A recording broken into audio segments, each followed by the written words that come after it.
অবশেষে জনসম্মুখে ক্ষমা চাইলেন আর্জেন্টিনা বনাম স্পেনের সেই আলোচিত ফাইনাল ম্যাচের রেফারি স্লাভকো ভিনচিচ।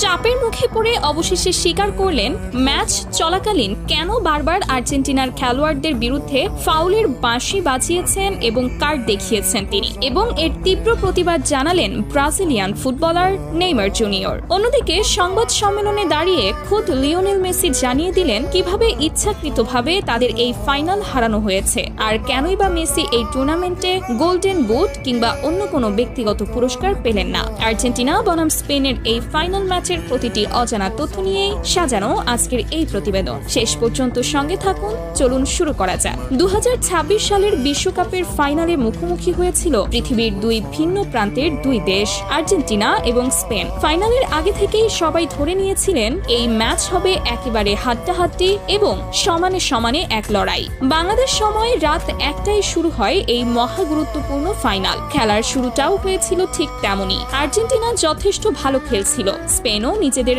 সাধ্যমতো ভালো ফুটবল উপহার দিচ্ছিল, কিন্তু খেলার বয়স যখন 10 মিনিট পার হলো তখন থেকেই শুরু হলো এক রহস্যময় পরিবর্তন। আর্জেন্টিনা যেন হঠাৎ করেই নিজেদের স্বাভাবিক খেলার ছন্দ ভুলে গেল। একের পর এক ভুল পাস, উদ্দেশ্যহীন শট, বল কাকে দিচ্ছে কেন দিচ্ছে যেন কিছুই তারা বুঝে উঠতে পারছিল না মাঠে। অন্যদিকে স্পেনের খেলায় ছিল এক অন্যরকম সৌন্দর্য।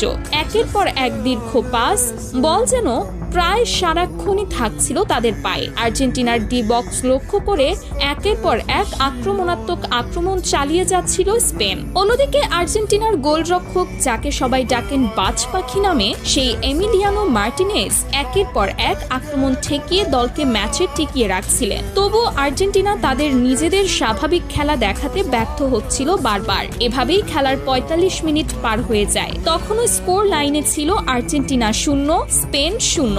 সবাই হয়তো ভেবেছিলেন বিরতির পর হয়তো ঘুরে দাঁড়াবে আর্জেন্টিনা, কিন্তু বাস্তবে হলো ঠিক তার উল্টো। বিরতির পর তারা যেন আরো এলোমেলো এবং দিশাহীন ফুটবল খেলতে শুরু করলো। আর্জেন্টিনার মতো একটি বিশ্বকাপ জয়ী দলের কাছ থেকে এমন হতাশাজনক পারফরমেন্স কেউই প্রত্যাশা করেননি। দলের প্রধান কোচ লিওনেল স্কালোনি একের পর এক খেলোয়াড় পরিবর্তন করে পরিস্থিতি সামাল দেওয়ার চেষ্টা করছিলেন, কিন্তু কোনো খেলোয়াড়ই যেন মাঠে নিজেদের স্বাভাবিক খেলাটা তুলে ধরতে পারছিলেন না। এদিকে শুরু থেকেই রেফারির সিদ্ধান্তগুলো নিয়ে জন্ম নিতে শুরু করেছিল প্রশ্ন। মনে হচ্ছিল যেন প্রথম মিনিট থেকেই আর্জেন্টিনার বিপক্ষেই দাঁড়িয়ে আছেন তিনি। যদিও এটাও সত্যি যে আর্জেন্টিনা এই ম্যাচে যথেষ্ট পরিমাণ ফাউল খেলেছিলেন, তবু আসল বিতর্কের সূত্রপাত ঘটে